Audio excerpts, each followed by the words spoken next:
Shabbat Shalom familia, bienvenidos a este nuevo estudio, a esta nueva jornada que vamos a realizar el día de hoy en cuanto al estudio pues de la primera carta de Juan, que ya vamos empezamos el capítulo 5 el día de hoy para irle avance e ir ya finiquitándola, que tiene 21 versículos. Vamos a ver cuántas sesiones nos van, espero que la otra semana pueda yo no creo, pues en 2 semanas más se va caducando si Dios permite, todo depende como que tenga el Señor para enseñarnos y mostrarnos. ¿Vale? Pero bueno, hoy vamos a ver un poco sobre un tema muy interesante. Vamos a ver si llegamos nomás hasta el versículo 3, ¿vale? Pero me doy cuenta que literalmente de un versículo se puede sacar mucha enseñanza y se puede cada vez mirar muchos matices, muchos panoramas. Entonces, por eso. ¿Vale? Entonces, primera de Juan, capítulo 5 versículo 1. Sin embargo, vamos a hacer un pequeño repaso, ¿listo? Porque desde la última vez que estudiamos y terminamos el capítulo 4 de esta carta, fue hace prácticamente un mes, el 8 de septiembre, si mal no estoy, y recordamos que el capítulo en general 4 habla de examinar todos los pensamientos, los ánimos y poderes que dicen provenir de Elohim, pero no son, y que hay muchas características que diferencian y resaltan entre los hijos de Elohim y los hijos del mundo, que al final son los hijos de Satanás, los hijos del diablo, y que vimos que ellos son movidos por un poder, especialmente los que están en medio de las congregaciones, que es el poder del anticristo, ¿no?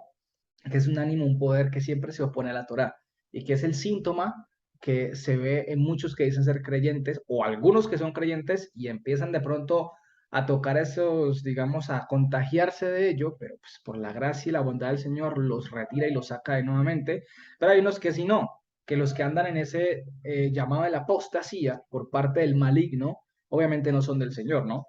Y apostasía, obviamente ya sabemos que es apostatar, es decir, apartarse de la Torá, es ser anti-Torá, ¿vale?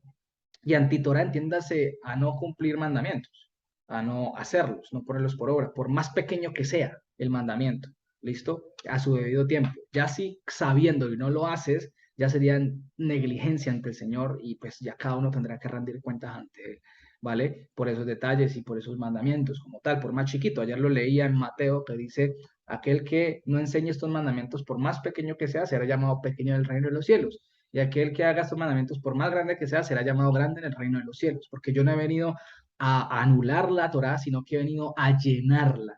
Listo, no he venido a quitarle los profetas ni nada. No le quitarán ni una iot, ¿vale?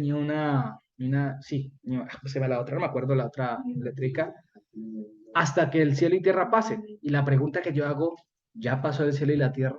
¿Vale? Ahora obviamente preguntarán, bueno, Steven, hay muchos mandamientos en la Torá en los cuales todavía no se tiene un entendimiento pleno, pero bueno, se trata de estudiar para ver cómo esos mandamientos se aplicarían hoy en día a los de Mashiach, cómo se harían. El propósito de estudiar la Torá no es como que no entiendo, entonces me alejo y coloco una barrera y punto, ya, no entendí y no hago. No, jamás, porque por el Señor nos va a tomar eso como negligencias, como siervos malos, como dice la Escritura, siervos y no diligentes, ¿vale? Lo que tenemos que hacer es, hombre, estudiemos la Torá, no entiendo, tranquilo, pues en el Señor es haciendo y entendiendo. Listo, para que lo tengamos por ese lado. Entonces, como veníamos hablando de la carta de Juan en el capítulo 4, por otro lado, una de las muestras de que Dios permanece en nosotros es a través de qué? Del Ruach HaKodesh, de su poder de la santidad. Y si decimos nosotros tener el Ruach HaKodesh, eh, que nos hace literalmente como dignos hijos del Altísimo, tenemos que dar frutos dignos de arrepentimiento al final del día. ¿Por qué? Porque debemos obrar conforme a la santidad. ¿Listo? Y sabemos que la santidad obra conforme a todos los estándares de este mundo. Y también tenemos que tener un reconocimiento de que Yehoshua HaMashiach es el portador de la plenitud de la deidad y que es nuestro Señor, nuestro Salvador, que se despojó, obviamente, de su deidad para hacer la obra redentora en cada uno de nosotros. Y habiendo hecho este acto, el más grande de amor como ejemplo que nos dejó, ¿cómo es posible, como dice el apóstol, lo que antes de Juan es, ¿cómo es posible que entre hermanos sigamos teniendo actitudes de desprecio, aborrecimiento? ¿Vale? Porque como dice el versículo 21 y 22, 21, 22, 20 y 21, perdón. 20 y 21 del capítulo 4. ¿Listo? Ahí atrásito antes de empezar el capítulo 5. ¿Qué dice el capítulo 4 de Primera de Juan, versículo 20? Dice, pues el que no ama a su hermano, a quien ha visto, ¿cómo puede amar a Dios a quien no ha visto? Y nosotros tenemos este mandamiento de él. El que ama a Elohim, a Dios, ame también a su hermano. Por eso, amar con el amor de Elohim, literalmente, si no se hace con este, es imposible hacerlo en la carne, porque la carne en sí no se quiere desligar de qué, de su comodidad, de lo que hace sentir cómodo, del deleite, porque el amor, en pocas palabras, como el Señor nos lo ha venido mostrando en toda su palabra, implica renunciar muchísimo a nosotros mismos por causa de los demás, por los hermanos. Y como dice la escritura, le dice el Señor a Pedro, pues Pedro, o sea, el amor no solamente consiste en amar a los que te aman, sino amar a los que no te aman. ¿Y eso qué implica? Una renuncia a mí mismo, ¿vale? Porque la carne, pues que este me hizo mal, pues yo le hago mal. Pero el Señor dice, no, Señor, yo no actúo así, yo no obro así. Todos han hecho mal contra mí y yo lo que hago es amarlos, hacer un beneficio. No obstante, el amor no implica que no haya un pago justo o retribución justa por el pecado. Es diferente, porque eso no se puede, el amor de Dios es muy diferente al mundo. El amor no se puede confundir como la alcahuetería, no. Así como Él es amor, Él también es fuego consumidor. Él es juez, justo, ¿listo? Él es juicio como tal. Entonces, y vimos que, bueno, obviamente lo que quiere decir aquí es que para amar a Dios, primero requerimos de la fidelidad de Él en nosotros, ¿listo? Y por eso el capítulo 5 empieza diciendo, vamos a leer ahora sí el capítulo 5, entremos en materia, el versículo 1, primera de Juan, capítulo 5, versículo 1. ¿Qué dice? Todo el que cree, ¿vale? Que Yehoshua es el Mashiach de Elohim, proviene y ha sido engendrado. ¿Por quién? Por Elohim. ¿Listo? Es decir, todo el que ama al que engendra a Elohim, ama también al que ha sido engendrado de Elohim, es decir, al prójimo. ¿Vale? Yo lo traduzco desde el griego con esta intención. ¿Vale? Se ve de esta manera, porque la Reina Valera es todo aquel que cree que Jesús es el Cristo, es nacido de Dios. Y aquel que ama al que engendró, ama también al que ha sido engendrado por él. ¿Listo? El que ha sido engendrado por él es al prójimo. ¿Y el que engendró, quién es? Elohim, Dios, ¿vale? Entonces, vamos a adentrarnos un poco en dos términos muy interesantes que menciona este versículo, trayendo la continuidad de los versículos anteriores que acabamos de leer. ¿Listo? Del capítulo 4, obviamente, del versículo 20 y 21. Y estas palabras que aparecen aquí en el primer versículo son dos, que vamos a profundizar muy bien. Una es creer y la otra es engendrar. ¿Listo? Engendrar. Y en primer lugar, la pregunta que nos haríamos es, ¿qué es el creer según la escritura? ¿Vale? Y luego ahorita vamos a ver según el ser humano. Resulta que la palabra para creer que aparece aquí es la palabra griega pistis. Ya lo hemos visto, pero vamos a profundizarlo de una forma diferente hoy. Pistis, ¿cierto? Es lo que traducen como creer, ¿vale? Creer. Y en hebreo sería esto es griego, ¿no? Griego. Y en hebreo sería la palabra amam, sería hebreo, ¿vale? Que también lo traducen como creer, pistis y amam, ¿vale? Infortunadamente, esta palabra pistis, que traducen como creer, la traducen como fe. Y es aquí donde viene el problema del asunto, que la traducen como fe, ¿vale? La traducen como fe, entre comillas. Todas estas palabras la traducen como, al final, como fe, pero también la traducen como creer. Entonces la pregunta es, al fin, ¿cuál de las dos? ¿Creer o fe? ¿Listo? Entonces, recuerda que es aquí donde viene la idea de que creer proviene de uno mismo, ¿vale? Porque resulta que la palabra fe proviene del latín fides, ¿vale? Aquí proviene del latín fides, que significa o es la capacidad o sensación o certeza hacia el concepto positivo que se tiene de un individuo o alguna otra cosa. ¿Qué está diciendo aquí? Es decir, que la fe, dentro del concepto latino, o del latín, u occidental más bien,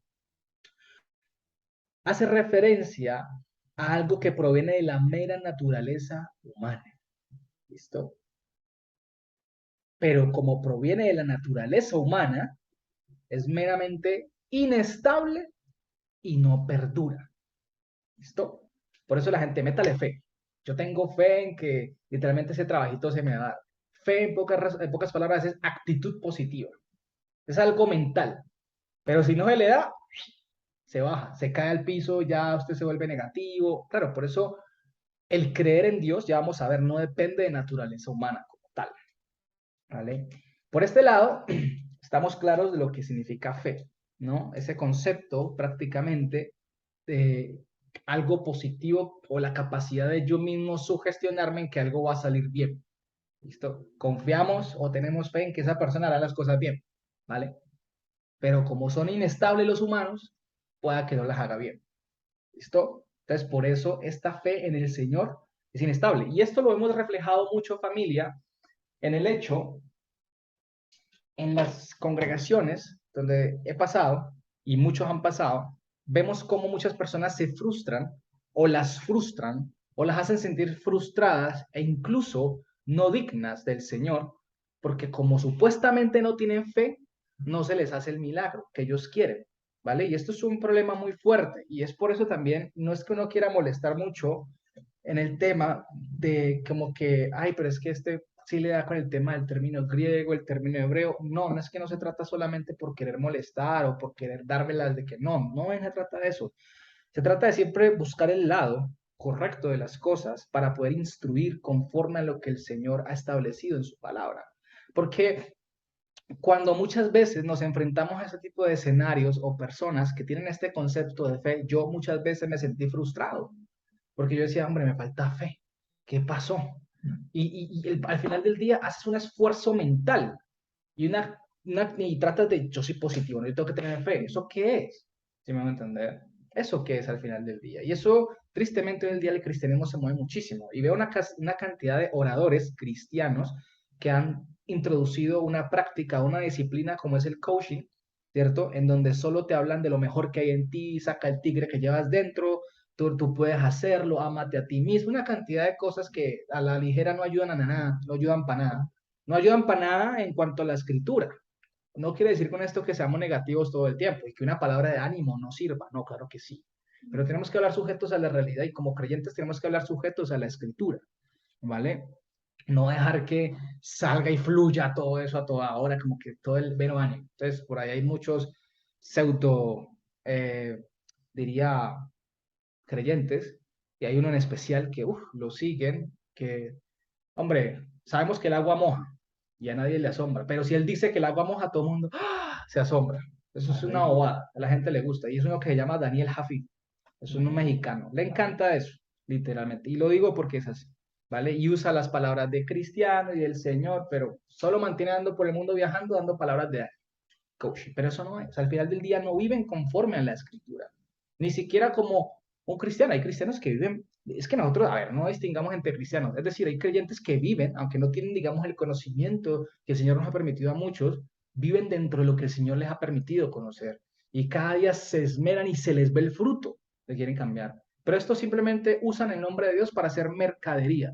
Y claro, utilizan las emociones de las personas en lo que le llaman fe para que tú tengas una mentalidad positiva. Métale fe y el Señor le da el carrito.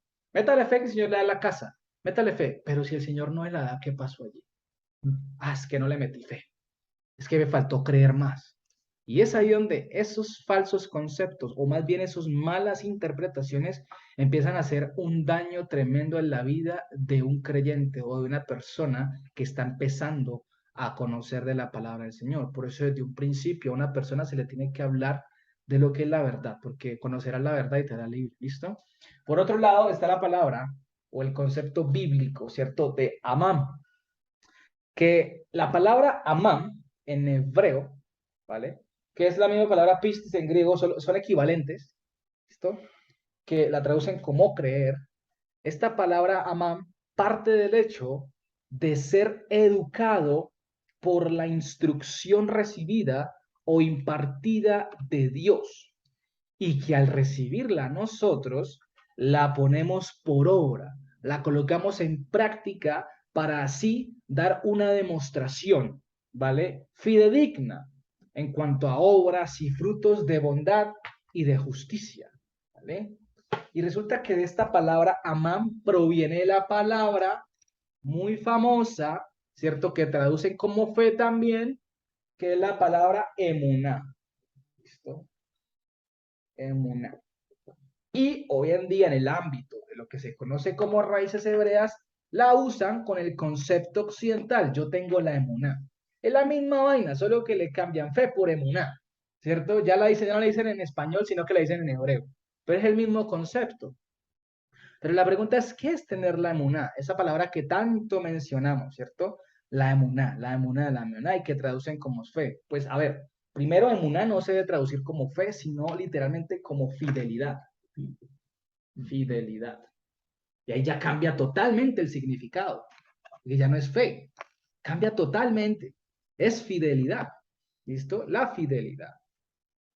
Y bien dice la escritura que la fidelidad es Dios y proviene de Dios. ¿Por qué? Eso lo dice en Deuteronomio 32:4. Sí, porque es un atributo celestial, un atributo que proviene meramente de Hashem. Y la pregunta, ¿qué es en sí la fidelidad? Y la fidelidad, al final del día, o según la escritura, es la inmutabilidad de Hashem. Es el proceso de fidelización que Él ejerce hacia nosotros. ¿Vale?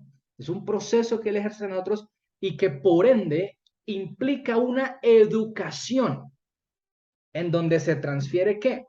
Donde se transfiere una información para que se quede en nosotros y que a Él esa información se queda en nosotros. Por eso cuando nosotros decimos o leemos creyó, o yo digo yo creo, no es algo que me atribuya a mí mismo. Estamos haciendo o diciendo o haciendo referencia a que por la fidelidad, es decir, por la información o la instrucción que hemos recibido de parte de Dios, la demostramos constantemente ante las diferentes situaciones o adversidades que se presenten en este mundo, ¿vale? La fidelidad viene de Dios, no del ser humano, así como el amor, la paz, el gozo, todos estos frutos que son capacidades celestiales. Pero algo que se me venía a la mente ahorita que estaba leyendo estos versículos y analizaba el tema de la fidelidad, se me venía a la mente Satanás. Porque Satanás, que siempre ha querido imitar a Dios, pero no para bien, sino para mal, también ofrece un tipo de ¿qué? De amor, de paz, de gozo, de bondad, de fidelidad, de alegría, ¿cierto? ¿Por qué? Porque él siempre ha querido imitar a Dios, ¿vale? Siempre ha querido imitar frutos parecidos a los que habla Pablo en Gálatas 5, como lo hemos leído, sobre el Ruach HaKodesh, ¿vale? Pero sabemos que la verdadera luz, que es Mashiach, la verdadera palabra, cuando los exhibe, los expone, estos términos de Satanás, que se hace parecer a los de Dios, automáticamente se derrumban como la arena. ¿Por qué? Porque un claro ejemplo de esto es en el Génesis, con el árbol llamado bien y mal, que así se llama, árbol bien y mal, ¿vale? Que hace referencia a Satanás. ¿Qué pasó? Era un árbol mezclado, mira, era un árbol mezclado que aparentaba bien, ¿vale? Era hermoso, dice que a los ojos, no parecía malo, parecía inofensivo, pero su esencia era ¿qué? Maldad. Porque la gente del mundo, o nosotros cuando estábamos en el mundo, que no entendíamos este concepto de amor, ni de fidelidad, ni de paz, ¿qué nos daba paz? Y todavía luchamos con eso.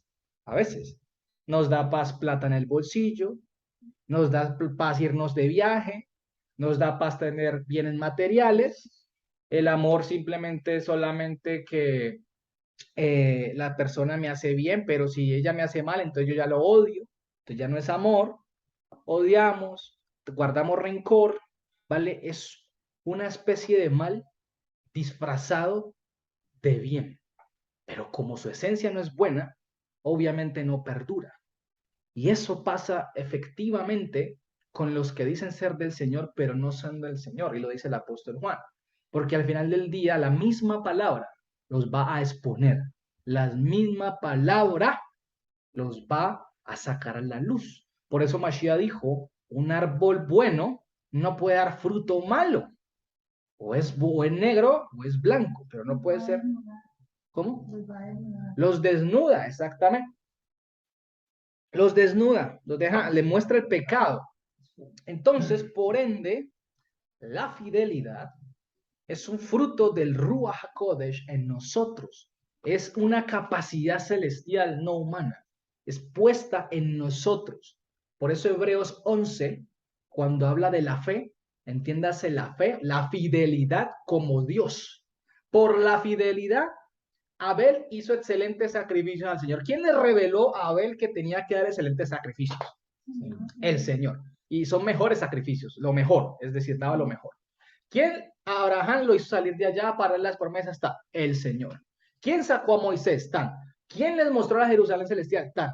¿Quién habla toda la vida de los patriarcas? Un recorrido bastante largo y como dice Pablo ahí en la carta de los Hebreos, dice, y no se nos olvida mencionar a Gedeón, a tal, los jueces, todos obraron por la fidelidad de Dios. Es decir, por Dios haber colocado su instrucción, su información en ellos para que pudieran ser fiel a Él. Porque ya no somos fieles conforme a nuestro propio pensamiento. Somos fieles ¿a qué? A su propia palabra. Porque ahí lo podemos ver. Como la gente en el mundo no conoce que la fidelidad es fiel a lo que ellos consideran que es bueno. ¿Vale? Pero nosotros somos fieles no a lo que consideramos que es bueno para nosotros, sino a lo que Dios ha dicho que es bueno. Y en este caso es su palabra. Vamos a dar ejemplos de eso. Filipenses, capítulo 1, versículo 29. Filipenses, capítulo 1, versículo 29. Bueno, creo que este es del 27. Más bien, leámoslo del 27 si no estoy mal. Dice así. Solamente, dice Pablo, que se comporten como es digno del evangelio de Mashiach. ¿Listo? Para que, o sea que vaya a verlos o que esté ausente, escuche de ustedes que están afirmados en un mismo Ruach, combatiendo unánimes por la fidelidad que es el evangelio, podemos traducirlo así. ¿Listo? Del evangelio. Y el evangelio es de Mashiach. Entonces, ¿quién es el que nos fideliza a través del evangelio? Mashiach está diciendo que la información que recibimos aquí es la que nos fideliza hacia Mashiach. Arriba está diciendo que el evangelio es de Cristo y acá está hablando de la fidelidad del evangelio. Entonces, como el evangelio es de Mashiach, Mashiach está utilizando el evangelio para fidelizarnos a nosotros. La información correcta que él usa para que seamos fieles. Dice, versículo 28, y en nada intimidados por los que se oponen, que para ellos ciertamente es indicio de perdición, pero para ustedes de salvación. ¿Y esto de quién es? ¿La salvación de quién es? De Dios, dice allí. Porque a ustedes les es concedido a causa de Mashiach, no solo que qué, que crean. Ahí está la palabra pistis, la que les mostré. ¿Vale? Pistis, la misma palabra. Es decir, que exhiban fidelidad. Tenemos que exhibir la fidelidad. Entonces dice, porque a ustedes les es concedido a causa de Mashiach, no solo que exhiban fidelidad en él o dentro de él, sino también que padezcan por él. Entonces, el ejemplo que siempre he dado es que tú trabajas en una empresa de seguros, una empresa, no sé, que da un beneficio, y necesitas fidelizar al cliente. Ya hiciste contacto con el cliente, ¿listo? Ahora, ¿cómo lo fidelizas o con qué lo fidelizas? Hombre, pues con todos los beneficios y toda la información que ya tiene de antemano la compañía y con lo cual a ti te han capacitado para, ¿vale? Entonces, eso es lo que hace el Señor, porque a través de La información es que tú fidelizas a un cliente. Tú le muestras todo lo mejor para que el cliente se quede. En este caso, pues como ya estamos hablando de un nivel espiritual, eso es un ejemplo terrenal. Pero cuando estamos hablando de un ejemplo espiritual, Mashiach nos llama y automáticamente nos muestra todas sus promesas, ¿vale? Pero para que las promesas y su palabra haya cabida en nosotros, ¿qué tiene que hacer él? Pues descontaminar nuestra mente, sacarnos de las tinieblas a la luz. Por eso es un proceso. Porque si nos deja totalmente en las tinieblas, no podremos nunca entender la palabra del Señor. Entonces es un proceso que hace él al fin del día. Por eso tú no le puedes decir a una persona, hey, crea en Dios, haga la oración de fe, que eso lo va a salvar. Eso no lo va a... Oración de fe, ¿dónde está eso en la Biblia? Si la fe es algo positivo, entonces las oraciones que hacen esas personas, ay, pero es que a mí me pasó, yo hice la oración de fe, pero ahora que entiendo esto, no voy a decir que fue por eso que el Señor me llamó o que yo recibí al Señor. Dice la palabra que estábamos alejados de Dios. Yo no recibo a Dios. Yo no busco a Dios. Nosotros pasamos el pecado, no buscamos a Dios. Él nos buscó a nosotros. Entonces, que fue un chiripazo, pues, y claro, como pasa coincidencialmente, entonces le atribuyen a la oración de fe de que fuiste llamado. Me hago entender. Pero no, ¿dónde está el tema de la oración de fe aquí en la escritura? ¿Dónde está? No, no está. Es algo de... La pregunta otra que sería es, ¿exhibir fidelidad en qué o hacia qué? La otra pregunta que nos hacemos, ¿no? Y resulta que Juan aquí está siendo muy claro que exhibir fidelidad es en qué?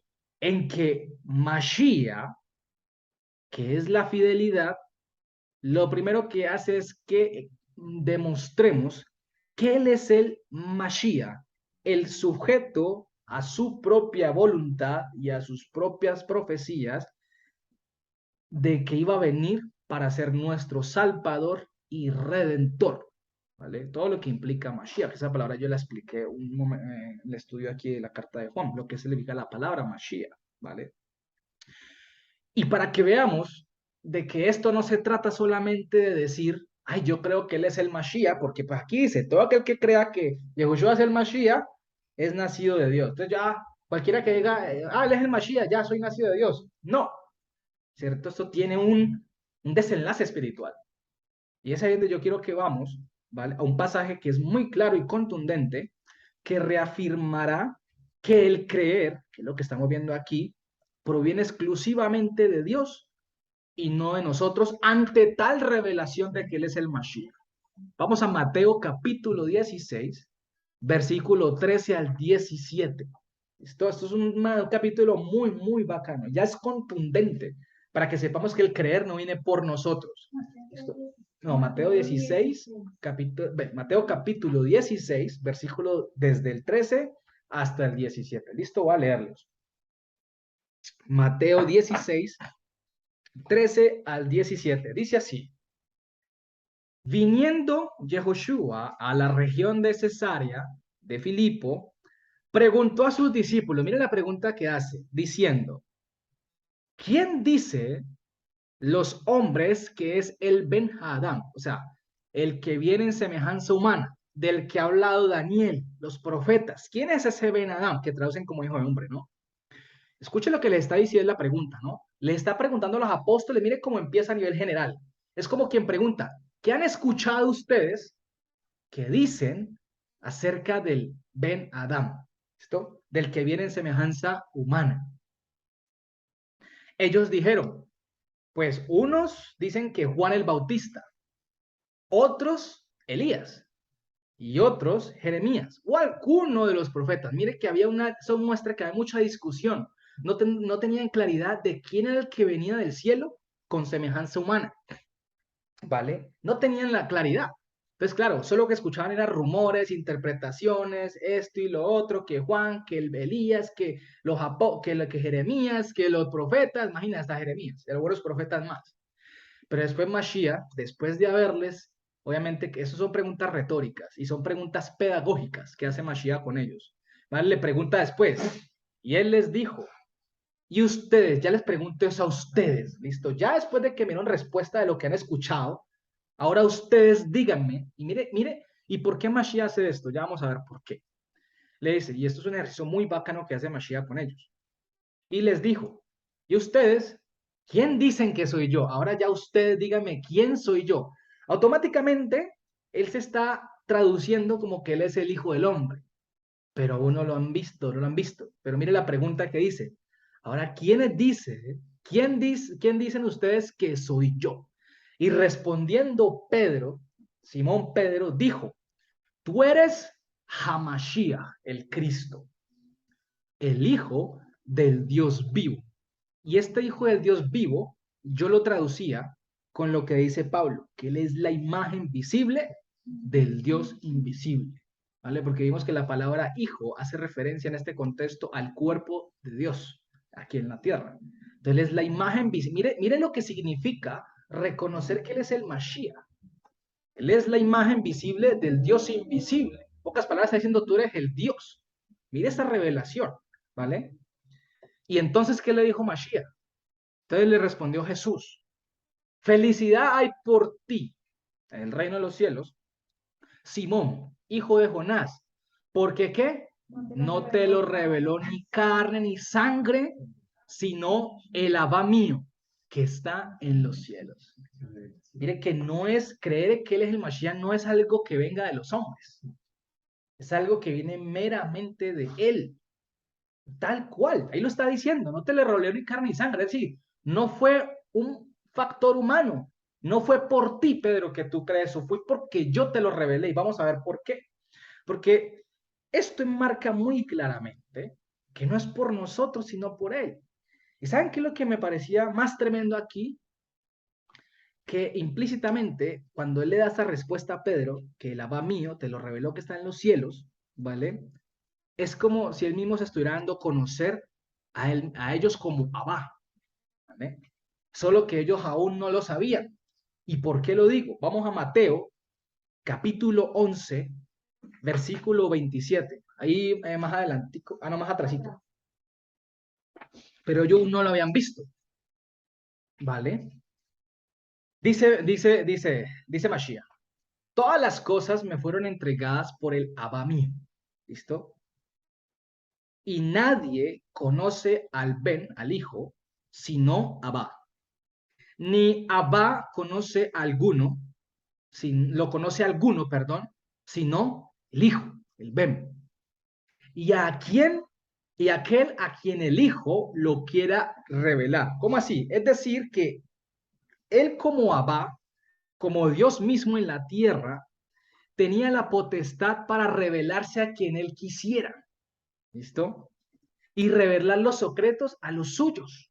Por eso lo dice el Salmo, que él revela, creo que es Salmo o Proverbios, que él dice que, creo que es Salmo 14, que él dice que la comunión él está en la comunión de los justos, pero que no es la comunión, es que la otra lo leímos tú y yo, que dice que la comunión de los santos yo no me acuerdo qué es lo que dice, pero lo que quiere decir es que el secreto de Dios está en los santos, en los escogidos de él, porque ahí está mal traducido, de hecho, esa palabra comunión, es el sod es el secreto, ¿vale? Eso revelado que no lo revela carne y sangre, ¿vale? Entonces, ¿qué está diciendo? Que Abba, o sea, le haya revelado a Pedro, cuando Mashiach dice, esto te lo reveló Abba, que está en los cielos, indica que fue el mismo Mashiach quien le abrió el entendimiento ante semejante declaración, que es la roca. Esa declaración es el fundamento, ¿vale? Por eso él dice, sobre esta roca, no sobre Pedro, sobre esta declaración que viene de Abba a través de Pedro, será empezada a fundar la iglesia, la eclesía. Nosotros estamos fundamentados sobre esa eclesía de que él es el Mashiach, ¿vale? Entonces, volviendo a Juan, ¿y por qué digo esto que él es Abba? Porque ya lo hemos leído en Juan 14, que le dice, muéstranos Abba, ¿listo? Le dice Felipe a Señor, muéstranos Abba y ya, ¿cierto? Es suficiente. ¿Y qué le dice el Señor? Felipe, tanto tiempo entre ustedes y no me han visto. Ahí ya lo está diciendo. Entonces, lo que pasa es que cuando él habla en tercera persona hacia Abba, está hablando de la promesa, ¿listo? Está hablando de la promesa como tal. Está hablando de la promesa, ¿listo? Y resulta, espérate un momentico por acá, yo hago algo. Un momentico por acá.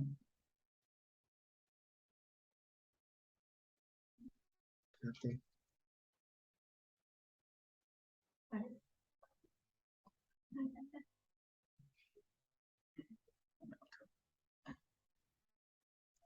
Si alguien iba a entrar por acá. Ya. Y resulta que por él ser Abba, él mismo es el que se da a revelar a los demás. ¿Listo? Es el mismo el que tiene la potestad de revelarse. Por eso él dice, y el Hijo a quien se lo quiera revelar. Punto. Él mismo se revela a quien quiere darse a revelar. Entonces, volviendo a Juan, a la carta que estamos leyendo, Juan está afirmando muy claramente y no dejando la menor duda de que prácticamente lo que significa exhibir fidelidad y ante quién, y al hacerlo así, es una muestra muy clara e irrefutable de que esta persona ha sido engendrada por Elohim, ¿vale? Que es el amor, el Dios mismo. Y aquí viene la otra palabra, engendrar, ¿vale?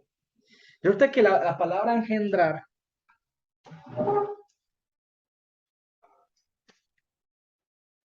Por eso también dice Pablo que nadie puede llamar a Mashiach y lo dice no es por el Ruach. exactamente, nadie puede llamar a Mashiach Hashem si no es por el Ruach, lo dice 1 Corintios 12.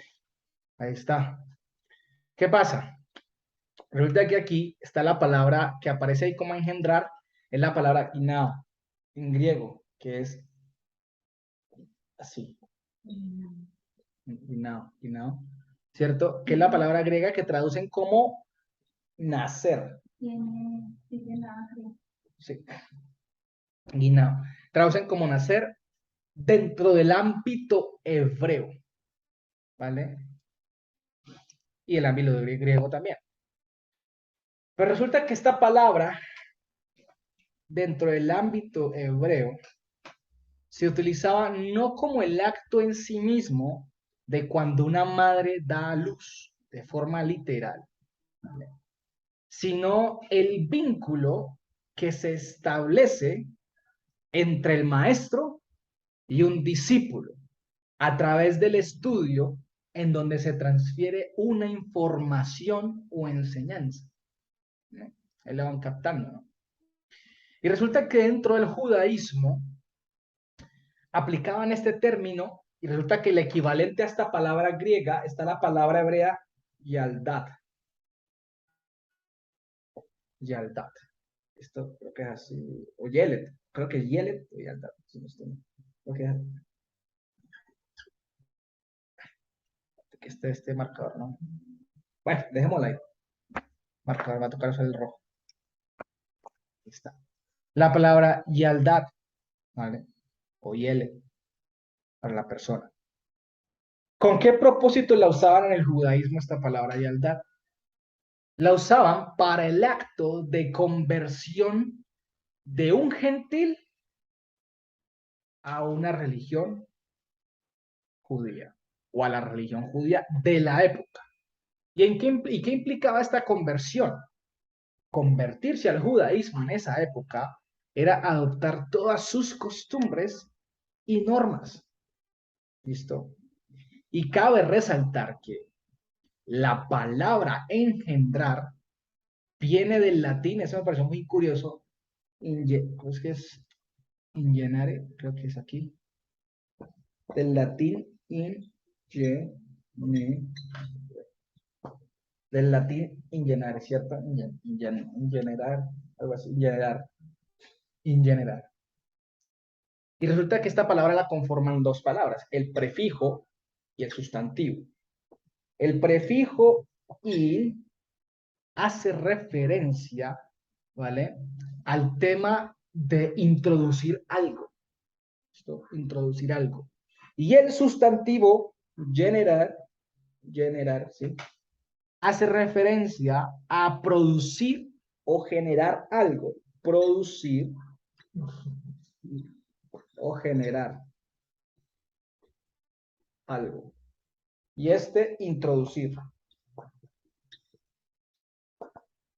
¿Listo? Introducir. Como tal. Introducir. ¿vale? Por ende, en el Evangelio, este término de engendrado de Dios, como lo dice el apóstol Juan, hace referencia a recibir o ser introducida en nosotros la nueva vida que recibimos al recibir el Ruach HaKodesh, que el Ruach HaKodesh, en pocas palabras, es el restaurador, el regenerador como tal. Por eso esta palabra ingeniere hace referencia a introducir lo que regenera a la persona. Y en este caso es el Ruach HaKodesh, que es el que permite hacernos una nueva criatura, el poder de Dios. Es la hechura de sus manos, ¿vale? Es la creación de Él en nosotros de nuevo, porque Él es el que genera la vida en nosotros, porque Él es el generador de la vida, y la vida hace referencia a la vida eterna. Por eso tú ahora nacer. No. Ya vamos para allá. Exacto. Y esto es lo que se conoce en otros términos como la adopción de Dios, que lo traducen como la bendición, la brajá, o baraj, o berej, ¿vale? Que rodilla, pero baraj.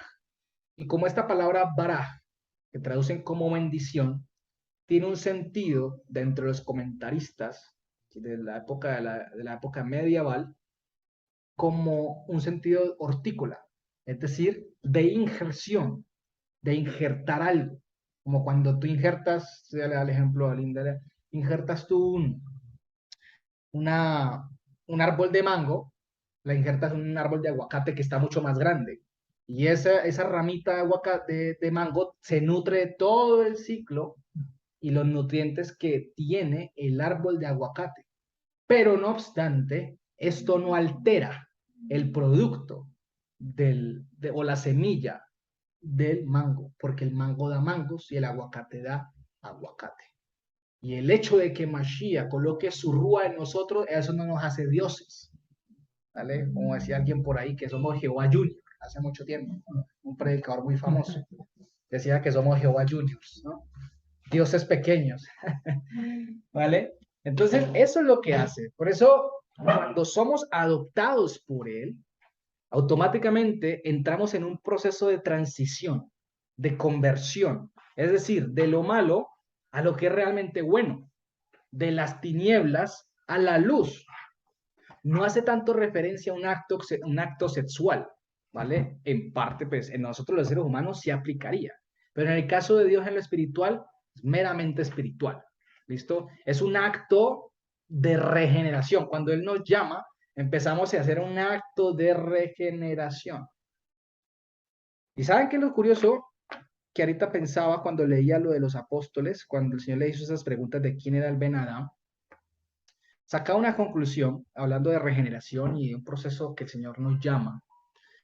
Y algo muy bonito que analizaba allí era que no sé, una pequeña enseñanza que sacaba de ese versículo, era que por más, mucha gente, muchos, que estamos andando en el camino que el Señor nos ha puesto, en el camino de la verdad, y muchos otros hermanos, el hecho de que Mashiach los haya llamado es un claro ejemplo de que no porque Mashiach nos haya llamado, tenemos aún revelación de todas las cosas, ¿vale? Porque podemos llevar mucho tiempo con el Señor, pero no garantiza aún que el Señor nos haya revelado o nos vaya a revelar cosas más. Todo depende conforme a su propósito. Todo depende conforme al Señor, que Él es el que va revelando las cosas. El problema es cuando te las revela y ya no las haces. Eso ya es omisión. Eso es ser negligente. Eso ya es diferente, ¿vale? Una cosa es que no las sepas, ¿vale? Eso ya depende del Señor, que te las revele. Y mire el ejemplo de los discípulos. Yo andaba con Él y sabían cosas y se las había hablado y aún no las captaban hasta que el Señor les abría el entendimiento. Otra es cuando las personas escuchan y entienden, pero por las cosas de este mundo o por no morir a ellos mismos, no las hacen y le dan más prioridad a la vida y a los afanes del mundo que a la palabra de Dios. Y eso es delicado. Y eso es complicado porque ella está siendo negligente. No estás siendo el siervo fiel como Él nos manda y nos llama a ser. ¿Vale? Entonces esto tiene dos perspectivas. Esto nos sirve para aprender a analizar entre los hermanos quién sí, quién no. Y así mismo ser tolerantes, pacientes con ellos y al final del día pues ayudarles a crecer más. Hay gente que se opone literalmente y ya, bueno, allá ellos con Dios, literalmente cabe el dicho, allá ellos con Dios. No me voy a poner a pelear por eso, ¿listo? Entonces, como hablamos de esto, el ser engendrado por Dios literalmente hace referencia a recibir su rúa para empezar a ser regenerados por él. Vamos a Juan 3:3, el tema de Nicodemo. Se lo dice muy claramente. Mire lo que dice. Juan 3:3. Juan capítulo 3, versículo 3. Está hablando con Nicodemo, que era un fariseo, ¿no? Era un principal del Sanedrín. Dice que lo fue a buscar en la noche y todo, y le hizo unas preguntas, ¿no? Y respondió Yahoshua y le dijo, amenamente digo, o sea, literalmente dice amén, amén, es decir, el verdadero es quien te lo dice, que el que no es generado, ahí está la palabra guinao, la que le habla ahorita, el que no es generado de nuevo, ahí no dice de nuevo, sino de arriba, muy claramente lo dice de arriba, el que no es generado o producido de arriba, de los cielos, no puede ser capaz de ver el reino de Elohim, de Dios. Y lo más curioso aquí es que hemos visto en esta comunidad, hemos visto que el reino de los cielos es el mismo Mashiach, ¿no? Lo he hablado de forma gramatical, lo he explicado a través de unos comentarios, ¿cierto? Que hemos podido realizar aquí, que es el mismo Mashiach. De hecho, cuando él dice, arrepiéntanse, que el reino de los cielos se ha acercado a ustedes, está hablando de él mismo, la llegada de él mismo a la tierra. Porque él es el reino de los cielos. Él es el Malhut Hashamayim. ¿Qué quiere decir esto? Y esto empata muy bien con lo que vimos ahorita en Mateo, con la declaración que hizo Pedro sobre el Mashiach.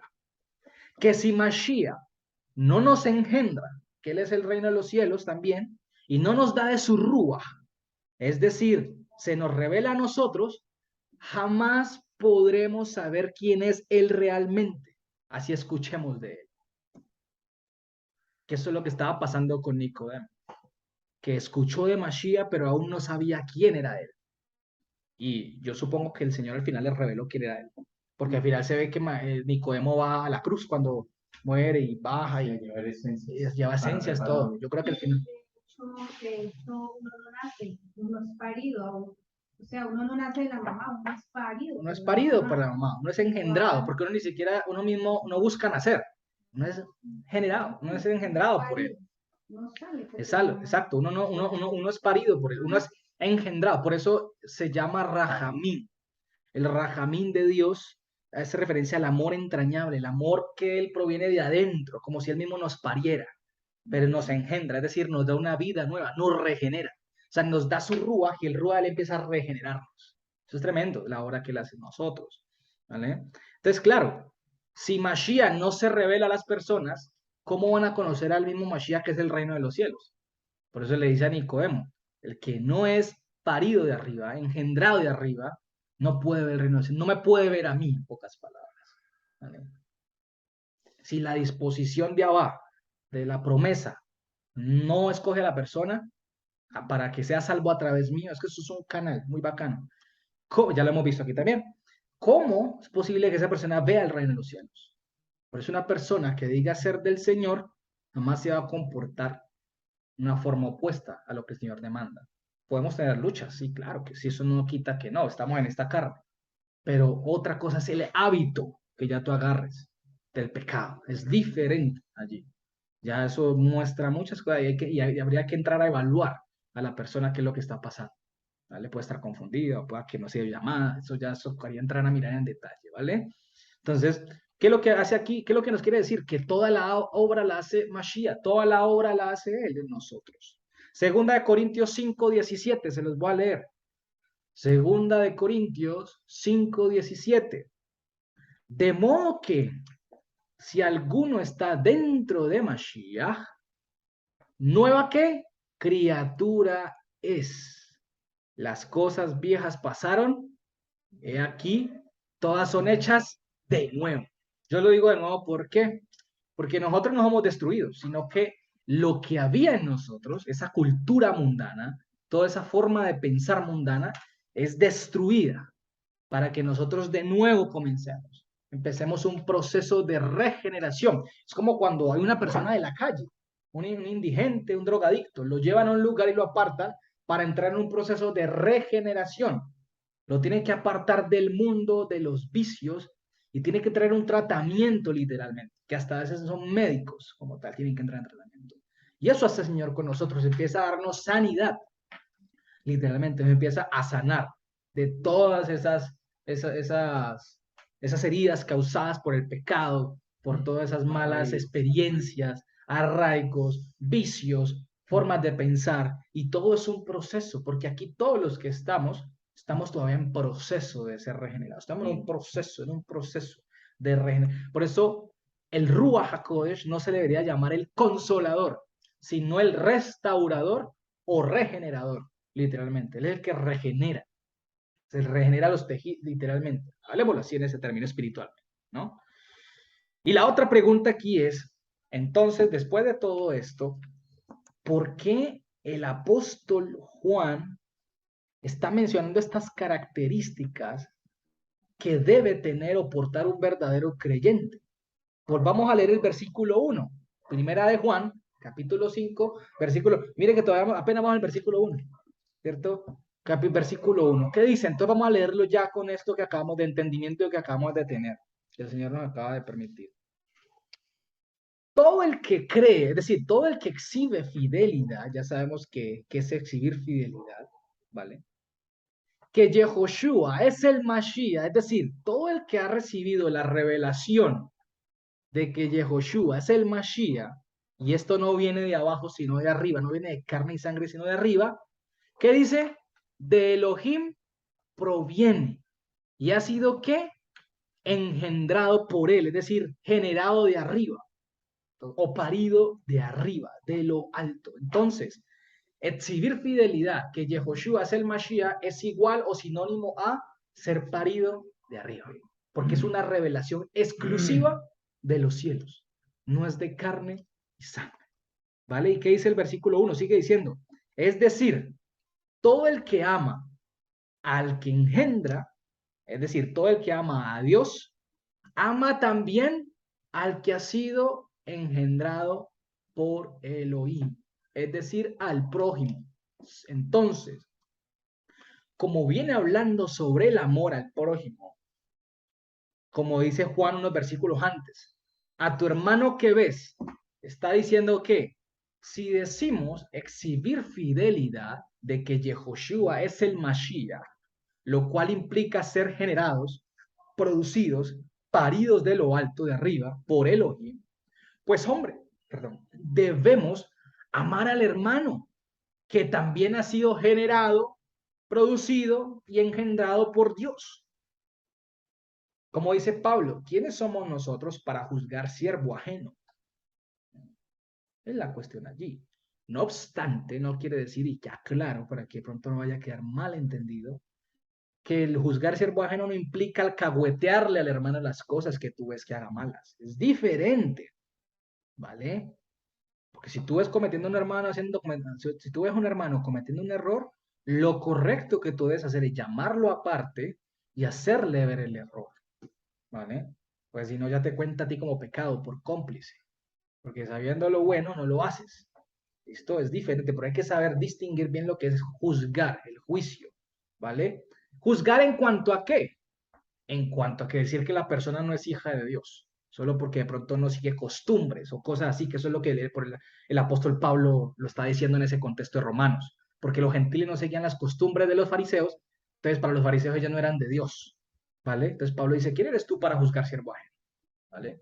Y hay que tener cuidado con esas cosas, ¿listo? Pero si tú ves a un hermano haciendo las cosas mal, pues tienes que hacerle ver también, ¿no?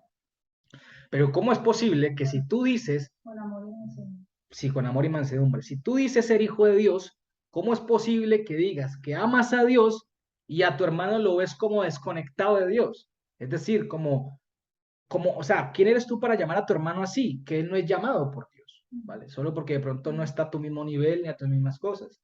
Hay que tener cuidado con eso. Hay que Pero eso hay que pedirle al Señor que nos ayude a diferenciar bien, para no ir a cometer errores ni ir a decir cosas que no son, ¿vale? Una cosa es hablar un tema en general, porque Pablo, vemos los apóstoles cuando hablan sobre problemáticas generales en la iglesia, en el pueblo, sobre doctrinas falsas, cosas que no son correctas, y otra cosa es yo decir que ya esos hermanos van a perderse, eso no me compete a mí, ¿vale? Eso no es problema mío. O sea, no somos llamados a juzgar esas cosas. Hay cosas que sí somos llamados a juzgar y hay otras que no. Y eso tenemos que aprenderlo muy bien, que el Señor nos ayude a distinguir eso, literalmente. Entonces, el amor implica, en pocas palabras también, no hablar mal de los demás, no cargarnos hacia los demás. Y es aquí donde el Señor a mí me exhortaba mucho, un poco, cuando hacía esta enseñanza, literalmente, porque todos tenemos muchas cosas, y creo que todos aquí, muchos que hemos venido de congregaciones anteriores, hemos venido con cargas, cargas, cargas, ¿cierto? Porque hace mucho daño, es la verdad, y tenemos que decirlo, hace mucho daño. Pero también tenemos que entender que así como Dios fue soberano y es soberano con nosotros, y durante muchos años también fue paciente, fue tolerante, así nosotros también tenemos que ser. No obstante, el Señor no dejaba de aplicar su juicio y no dejaba de instruirnos, pero Él sabe que somos carne y sin embargo Él sabe que es el que da el crecimiento y todo tiene su proceso, ¿vale? Vuelvo y lo digo, hay hermanos que sí saben, pero ya no lo hacen porque no quieren, es diferente. Pero para llegar a esas conclusiones hay que tomarse el tiempo de analizar. Pero si tú le llamas a tu hermano y no te hace caso, sino que se ofendió y se apartó, bueno, allá él con Dios, ya entrégale eso al Señor, ¿vale? Entrégale eso al Señor. Él ya tendrá que rendirle cuentas al Señor, punto. Pero no nos carguemos con eso, porque habrá gente que sí quiera escuchar, habrá gente que sí quiera aprender, ¿listo? Eso sí lo va a haber, porque el Señor nunca deja de agregar todos los días, ¿vale? A las personas. ¿Qué es lo que tendríamos que hacer nosotros bien? Ayudar a crecer al prójimo, al hermano. Eso sí, obviamente, si así lo permiten, porque recordemos que el crecimiento al final del día lo da Dios, ¿no? Y todo. Entonces, pues no podemos depender de allí. A ver cuánto va, si no, dejemos hasta ahí, porque ya. No, todavía un poquito más. Vamos a ver si terminamos, ¿vale? Vamos como una horita apenas. Entonces, entendiendo todo esto, el versículo 1, ¿vale? Lo que dice el versículo 1, todo el que cree o exhibe fidelidad de que Yahushua es el Mashiach, de Elohim proviene y ha sido parido de arriba. Es decir, todo el que ama al que engendra, es decir, a Dios, ama también al que ha sido engendrado por Elohim, es decir, al prójimo. Versículo 2, ¿qué dice el versículo 2? Y aquí lo confirma más. En esto sabemos o conocemos que amamos a los. Voy a traducir, no voy a traducir, voy a decir como dice la Reina Valera, pero ahí no voy a traducir, no está bien traducido. Ya les voy a explicar por qué al final. En esto sabemos, conocemos que amamos a los tecna, ¿vale? Ya vamos a ver qué son los tecna. Ahí lo traducen como hijos, pero vamos a ver qué son los tecna. A los tecna de Dios. ¿Qué dice? Cuando a Dios amamos, es decir, todos los mandamientos de Él vigilamos, practicamos. Versículo 3. Porque este es el amor a Elohim. O sea, ya va a especificar mucho más. ¿Vale? Porque este es el amor a Elohim, para que todos los mandamientos de Él vigilemos y sus mandamientos no son cargosos. O sea, el amor de Elohim tiene un propósito, porque ahí está la palabra Hina. Y la palabra Hina significa para qué, con un propósito. Es decir, que el amor de Dios lo hemos recibido para qué. Para que practiquemos sus mandamientos, para que los vigilemos. Y sus mandamientos no son cargosos. Por eso, en pocas palabras, amar a Dios significa guardar sus mandamientos. Y amar al prójimo significa aplicar los mandamientos de Dios a los demás, a los hermanos. Incluso si no es hermano, al gentil, a todo. ¿Vale? No hay excepción de personas en este caso. Tú tienes que hacer el bien a todos. Tu esposo, a tu hijo, a tu esposa, a tu mamá, a tu papá. Si no son creyentes, hazle el bien. Porque a ti como creyente se te demandará más. Porque se te ha dado más. ¿Vale? A cada uno el Señor le exigirá por lo que le dio. Igual nosotros en algún momento también estuvimos afuera. Claro.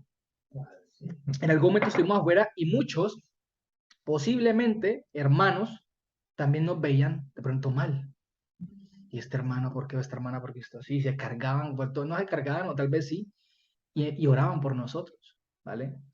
Oraban por nosotros. Y ya ahora, ya el Señor, en la piedad que tuvo por su soberanía, ahora ya conocemos lo que tal vez ellos anhelaban que conociéramos, tal vez, también, ¿vale? Entonces todo es un proceso, un tema de aprendizaje, ¿no? De mucho cuidado en esto, en las cosas del Señor. Porque al final del día, si nos dejamos cargar por estas malas experiencias, eso nos va a estancar un poco en el crecimiento de su palabra. No nos va a dejar avanzar porque nuestra mente se va a enfocar solamente en lo malo y no en las muchas cosas que tiene la escritura, ¿vale? Y la escritura hay que aplicarla para nosotros en primer lugar. Entonces, eso es importantísimo. Entonces, ¿qué quiere decir estos dos versículos que acabamos de leer, el 2 y el 3? Que cuando decimos amar a los hermanos, es porque estamos amando ¿a quién? A Dios, exactamente.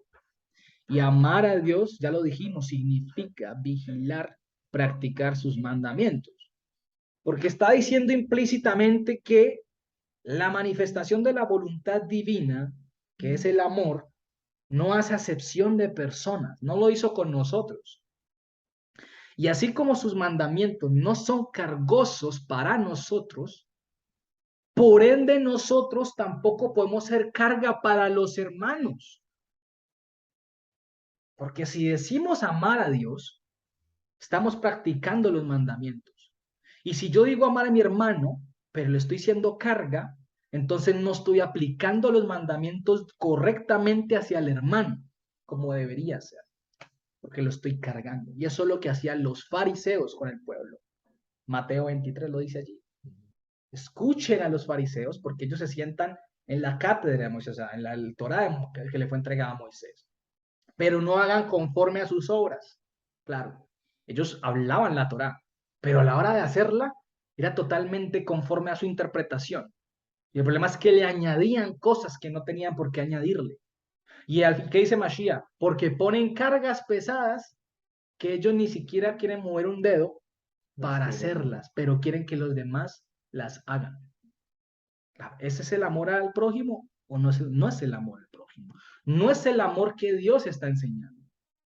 Por eso cuando leemos la Torá, que si un animal se te pasa al cerco del vecino, ¿qué tienes que hacer? Pues restaurarle, tienes que recompensarle por el daño que le causaste, porque el amor busca el bienestar, busca la unión, la paz, no la división.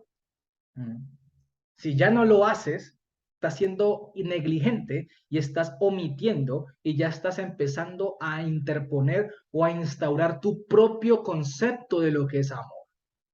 Y el amor del Señor sobrepasa todo pensamiento nuestro. El amor del Señor sobrepasa toda carne. El amor del Señor sobrepasa todo impulso y toda emoción, literalmente. Porque el amor del Señor no cuestiona al Señor. El amor del Señor obedece al Señor, literal. Obedece a su palabra. Entonces, antes bien, familia, los mandamientos de Dios nos liberan de las cargas. Entonces, claro, implícitamente el apóstol Juan está diciendo esto. Entonces, por eso, como siempre he dicho, el amor de Dios no implica solamente decir yo te amo, ¿vale? Pero sigo como un mundano. Ay, Señor, yo te amo. ¿Ok? Sentí maripositas hoy y amo al Señor. Pero mañana, Señor, ¿pero por qué dejas morir niños de hambre? Pero Señor, si tú vives, ¿por qué? Si tú eres real, ¿por qué entonces no se acaba el hambre en el mundo? ¿Por qué hay tanta maldad? ¿Por qué hay, cierto? Como se quieren creer más buenos que Dios. Ese es el tema. Y ese es el amor del mundo. Porque el amor del mundo se mueve por emociones y sentimientos que no están sujetos a él. Es decir, que si los sentimientos y emociones nuestras no están sujetos al Señor, por ende son inestables. Y viene la tormenta, como hemos edificado sobre la arena, entonces viene la tormenta y se lleva todo y lo hunde. Entonces por eso ahí ya, ay Señor, te amo. O le digo a mi hermano, ay hermanito, te amo. Pero el otro día hermano de pronto me hizo algo y hasta sin querer y ya estoy hablando mal de él, me estoy yendo en contra encima, tenemos que evaluarnos y replantearnos eso. ¿Cómo estamos obrando? ¿Qué estamos haciendo? ¿Nos estamos preocupando más por lo que hace el otro o por nosotros? Hagamos una cosa sin hacer la otra. Llevar las cargas de los hermanos, vigilar a los hermanos no significa hundir a los hermanos o hablar mal de los hermanos, ¿vale? Significa ayudar a crecer. Eso sí, siempre y cuando ellos permitan. Si ya no te permiten, déjalos. Ya el Señor se encargará de ellos. ¿Listo? Pero si te permiten, hazlo. Y aquí viene el dato curioso y con eso termino. Resulta que la palabra ahí que no traduje como hijos es la palabra tecnón o tecna, como aparece ahí en plural. Resulta que la palabra tecna, que traducen ahí como hijo, no es la palabra gios, ¿cierto? Que es la que aparece así en griego, que sería gios, ¿vale? Que la traducen como hijo. Ahí no aparece esta palabra, sino aparece la palabra tecna. Eso esto no escribe. Va a tocar comprar un marcadorcito. Vamos a ver si de pronto este azulito me salva la patria. Tecna, es. Tecna, ¿listo? Es la palabra que aparece en este versículo. Y resulta que, o tecnon, que sería singular, ¿vale? Tecnon. Resulta que esa palabra tecnon hace referencia a niño. Niño, ¿vale? Niño, tecnon. Y es aquí donde viene lo que yo analizaba. Y esta palabra niño viene tanto, o se aplica tanto en el ámbito progenie natural como el progenie espiritual, lo que ya acabamos de hablar, es el parido de arriba. Pero aquí lo estamos hablando de forma espiritual. Por ende, un tecnón, se debe traducir como una persona dependiente totalmente de Dios. Tecnón, persona dependiente totalmente de Dios. ¿Listo? ¿Por qué? Porque así como un niño depende de sus padres, cuando está niño, que no sabe nada de las cosas de este mundo, nosotros dependemos de Dios, sea estemos niños o estemos maduros en la fidelidad. Ya vamos a ver, porque Pablo habla de los débiles de la fidelidad y de los fuertes de la fidelidad. ¿Vale? Y me atrevo a sacar una conclusión, es una conclusión que me atrevo a sacar, que me sustento en la palabra, que así como hay dependientes maduros totalmente del Señor, hay dependientes que apenas están comenzando en el Señor, que son los niños, literalmente. Son como niños. Por eso cuando el Señor dice, dejen que los niños vengan a mí, no está hablando de niños chiquitos, porque ellos el reino dicen, no, está hablando de los recién paridos de arriba. Los gentiles. No está hablando de los niños chiquitos, ay, tan bonito, y muestran el cuadro del Señor con los niños alrededor, no. Entonces, si un niño se muere, entonces de el reino, eso no es, no lo sé, pero creo en la palabra. Y creo lo que dice que todos nacemos en pecado, portando el ADN de Adán. Que ya el Señor el día del juicio se reserve que quiera salvar a los niños, o ya se lo reserva a él. Pero yo lo hablo lo que está escrito en la palabra. Pero literalmente no está hablando en ese contexto de los niños chiquitos. Está hablando de los gentiles recién paridos de arriba. Exacto, los recién convertidos. Exacto. Déjenlos que vengan, no les pongan tropiezo, está diciendo. Como pasaba en el libro de los Hechos. Vemos la cantidad de tropiezos que colocaban para los prosélitos. Está diciendo, venga, dejen que lleguen aquí. No les pongan tropiezos, porque ellos también son míos, ¿vale? Y esto lo sustentan las cartas de Pedro y las cartas de Pablo en Hebreos y en Corintio. Cuando dice, ¿qué dice Pedro? Deseen como niño de la leche no adulterada. ¿Listo? Está hablando de niños. Empezando. O es Pablo, creo que lo dice. ¿Vale? Sí. Y también dice, no sean como niños fluctuantes. ¿Vale? No, ese de la leche no adulterada lo dice Pedro. Sí. Dice, no, dice, deseen como niño de la leche no adulterada, ¿cierto? Primero. Pero en otra carta, Pedro habla en otro ámbito, a los que están maduros, hey, ya no se queden como niños fluctuantes. Pues Pablo, creo que es que no tengo muy, voy a buscarlo un momentico. Busquémoslos, creo que la de Pablo es Primera Corintios. Los fluctuantes de Pablo. Ajá, es Primera Corintios. Y Pedro, deseen como niños recién nacidos, recién paridos. Mira lo que es, mira el ejemplo que coloca. Primera de Pedro 2:2. Deseen, anhelen como niños recién paridos la leche espiritual no adulterada, para que por ella crezcan para salvación. Y Pablo, en Primera Corintios, creo que es 14, si no estoy mal, a ver, veo. La que acabaste de leer es primera de Pedro. Primera Pedro 2, y la de Pablo es, no sean como niños en su manera de pensar, dice. Primera Corintios 14:20. Dicen, hermanos, no sean como niños en el modo de pensar, si no sean niños en la malicia, pero maduros en el modo de pensar. Ay, mire que está hablando de dos formas. O sea, sean como niños que no hay malicia, o sea, como que no maquinan tanta cosa para hacer el mal. Un niño no, un niño apenas está conociendo el mundo y bueno, su instinto lo lleva a hacer cosas. Pero ya una persona madura que haga el mal es porque lo maquina, porque ya es consciente de lo que hace. Por eso en las leyes, la jurisprudencia, las constituciones siempre hablan de que ya un menor de edad, bueno, hay ciertos grados de cuando es menor de edad y cuando no. Supuestamente cuando un menor de edad comete un crimen, ay no, pobrecito, él no era consciente. Pero según la ciencia, tal vez, no sé, de pronto me corregirás, pero la otra ley que la conciencia de un niño se empieza a desarrollar aparte, o de un niño ya entra cuando la etapa de preadolescencia, de los 12 años, ya empieza a desarrollar un nivel de conciencia mucho mayor porque por eso existe el bar mitzvah en los judíos, es como la mitzvah de los hijos, ¿vale? Arameo es bar y mitzvah hebreo, parte del mandamiento de los hijos, que ellos a partir de los 13 años ya se consideran adultos, porque empiezan a desarrollar un nivel de conciencia, ¿vale? Entonces, eso es lo que está diciendo Pablo. Entonces, por ende, Juan implícitamente está invitando a que los maduros espiritualmente, bueno, primero está diciendo, hombre, si hay niños, pues que ya no se queden como niños y crezcan, ¿no? Sean maduros en su modo de pensar, conscientes en todo lo que hagan. Pero si hay niños, los que son maduros espiritualmente, pero dependientes de Dios, no sean cargosos con los que apenas están empezando en Elohim, los que apenas han sido llamados, los que están en proceso de regeneración. Todos estamos en proceso, pero los que apenas lo están comenzando, ¿vale?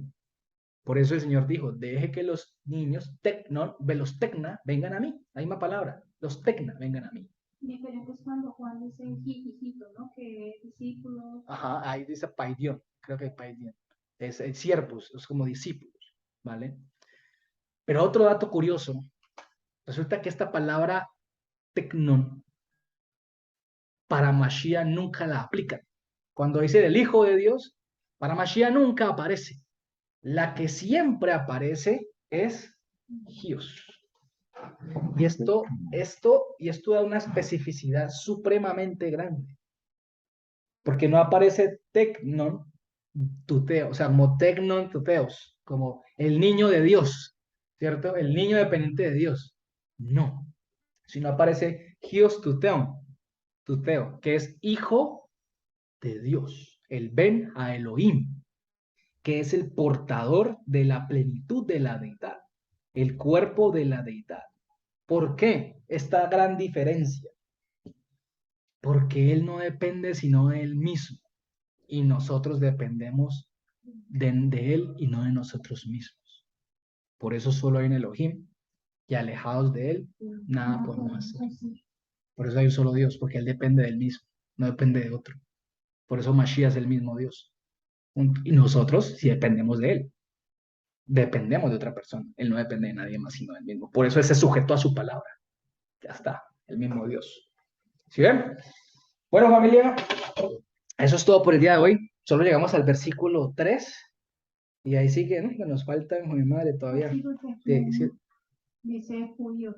Sí, 17, faltan 17 versículos, pero bueno, ahí vamos avanzando, que el Señor nos ayude, sino que pues todo esto sale de 3 versículos, de un versículo, es mucho lo que se aprende y mucho lo que uno puede escudriñar y el Señor le puede enseñar a uno a través de el estudio de la palabra y de varios versículos, entendiéndolo dentro del concepto que se deberían comprender, ¿vale?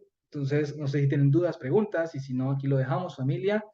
Entonces, para vernos la próxima, si Dios quiere, les mando un abrazo, Shabbat Shalom, Shabbat a todos y que el Señor les bendiga a todos. Chao, chao a todos.